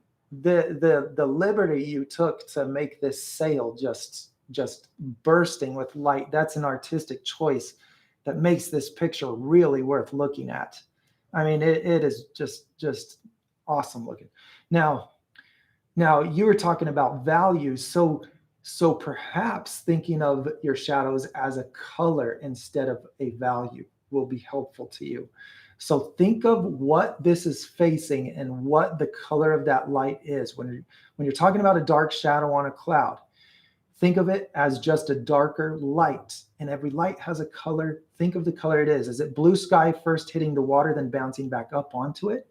The water is a light. That's the only reason you see it. There's a light source. Or is it like these? Is it more of a gold, orange, brown colored shadow? But all you do for clouds is lighten them. Just lighten them. That's step one. Lightening them makes them turn into clouds and not dense, solid objects, or luminous, or what is the, not luminous, or a looming smoke cloud. You know, you don't want it to have the feeling of something heavy and thick, and well, maybe you do, but in order to get a lighter cloud look, just lighten it, just lighten the color. It's that simple. This is cool. This really looks like underwater right here. I love the way that looks.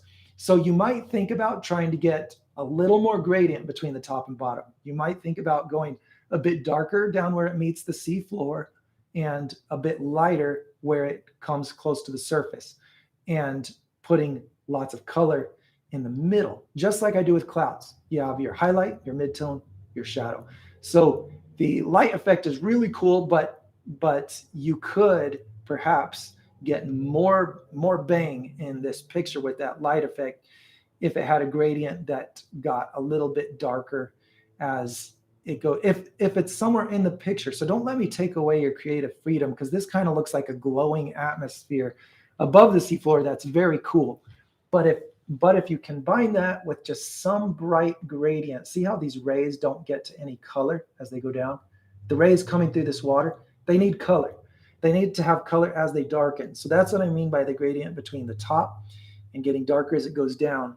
You want these rays to dim and get color as they dim into this shadow that's in the middle. And that's the gradient that gives you the look of light coming through water. Okay, those are things to think about. Lightening the clouds. Yeah, and we appreciate your Death Rocker. We see you out there all the time, man. We appreciate your involvement, and so I'm seeing now all the good work you're doing as well. So if anybody's into this guy's stuff, man, check out dthrocket.com. He's selling some stuff. Yeah, you probably have more people admiring your artwork than I do. It is really interesting and fun to look at. So thank you for taking the time to share. It's very cool. Yeah, everybody, thanks for sending all that in. We're shy on time. Any finishing thoughts for Joe, shoot them in here, but we're going to wrap up. Okay. Joe, how you feeling? All right. My feet are a little bit stiff. I was crouching down looking at the computer there, but what a fantastic time that is. Let's keep doing this. I love when you send your work in. I believe that that's also helpful for other people to see. I love the freedom that you're able to exercise, letting me just talk about your work and talk about what might make it better in this aspect. And that takes some courage. And just like we were talking about earlier, disconnecting with your sense of self-worth. I don't invest myself. I think that it's inappropriate for me to invest myself in what I'm worth, in how well I'm performing. What if my hands fall off? Then what am I going to do? I won't be able to paint these pictures. I can't just think of myself as worthless if my hands fall off. I got to be able to think of myself as being most liked for giving my time to others, just like you. So that's all just to say thank you for taking the time to share your work, letting us do this. We're going to do it again. Watch next Tuesday, same time. And we are going to be developing this picture more, perhaps bringing more color. So as I pre-mixed my colors and gone far with my building of my scene, this is when I think, okay, do I have the colors really dialed in, or should I bring more into it? We're going to deal with those things, as well as paint different types of clouds. So I'm eager to see you then. Thanks again for watching. Don't forget to subscribe if you haven't already. I feel like it's so redundant now. Everybody says like and subscribe, but hey, it really is helpful when you take the time to do that. You can take a look at muraljoe.com to see other material that I have for sale already. And I appreciate you watching. We'll see you next time.